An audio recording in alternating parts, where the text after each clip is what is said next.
After login, you'll land on the teamdecoder toolbox. It starts with your dashboard. I'll show you in a second. This is where you can create, assign, and manage roles. And there are lots of different features within this dashboard. You can find more information by clicking on this little I button here, which will lead you to articles in our knowledge base. And you can directly go to these features by clicking on this link back here. Once you've created and assigned roles, number 2 would be the workload planning. Workload planning allows you to give clarity to people how to spend their available time across the different roles that have been assigned to them. So once the roles are clear and once workloads are clear, you can go to number 3, which is purpose tree. Purpose tree is here to align the purpose of your company with the purpose of your team and the purposes of all the roles and teams you have created. Reports, number 4, is the clarity and transparency part for all your team members. So every team member has a personal link to a report page where they can see the items that have been assigned to them and to everybody else. And once everything is set up and your team is working well with this, you can set up number 5, surveys and scores. This will send a regular survey to your team members asking them about the team's well-being, resilience, and performance, and for you as the team admin to manage the team regarding these 3 aspects.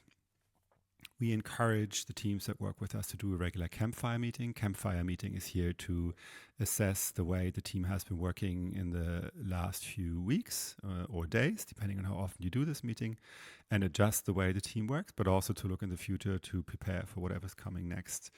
And then you restart by adapting, depending on your learnings, adapting the roles in the dashboards again. So the toolbox is accessible up here through this, and then the dashboard would be accessible here or through the yellow button here. This is the 7 lists. Yellow is the people, blue is the work, and green is collaboration.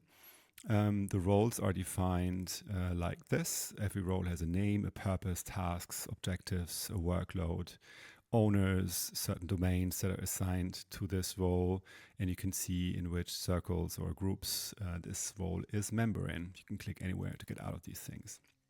Another thing that's very important is focus mode. You see these focus icons here in the yellow list and in the green list. If you click those, all the other lists change. You now see in the upper darker areas the elements that are assigned to this person.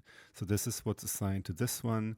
And you can see when you click through the different people here, you can always see the different things that are assigned.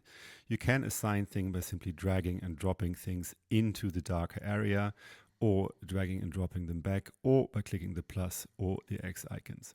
Focus mode works for people, but it also works for the groups, for circles and projects. By clicking here, you can see everything that's part of strategy or everything that's part of sustainability. By clicking here, this X or the X up here, you can exit this. By the way, the names of the lists you can simply change by clicking up here, and then if it's not circles but departments or task forces, in your case, feel free just to change this up here. The next thing here is you can see task forces already because I put task forces up here. The task forces overview and then the projects overview. So these ones are specific overviews of the team list, so the 2 green lists. In the first one, you can see all the task forces ordered by roles or ordered by people. And the second one, you can see the projects. The next one here is a very nice mode, compare mode, that you can use in meetings. For example, if you have 4 or 5 people in a meeting, they're discussing their individual workloads, you can just tag them and then go to start. And then you see all the people next to each other, and by dragging and dropping the roles around, you can redistribute the work between them. Or you could also put different roles or skills together. Let's say you want to differentiate project management from key account management or something like this. And then you see all the different roles next to each other, and you can reassign tasks of these roles and skills simply by dragging and dropping them around. The next one on this list here on the left side is the purpose tree. As I said, here you see the overall purpose of the entire team, then the purpose of the, in this case, task forces, projects, and then the roles. And if you want to correct something or fill something in where nothing is, you just click and then you can fill it in right here. And last but not least, we have the surveys. The surveys are here to measure well-being, resilience, and performance, and it's in here where you switch surveys on or off, and where you decide whether the survey goes out every Friday, every other Friday, or every first Friday of the month. And this is where the team admin will see the results of the surveys to be able to react to this. By the way, you can create several teams. So going back to the dashboard, this is one team. Up here, you can see there are more than one team possible. You can just click down here, create new teams, and then you'll have more teams to work with. Have fun and let us know if you have any question.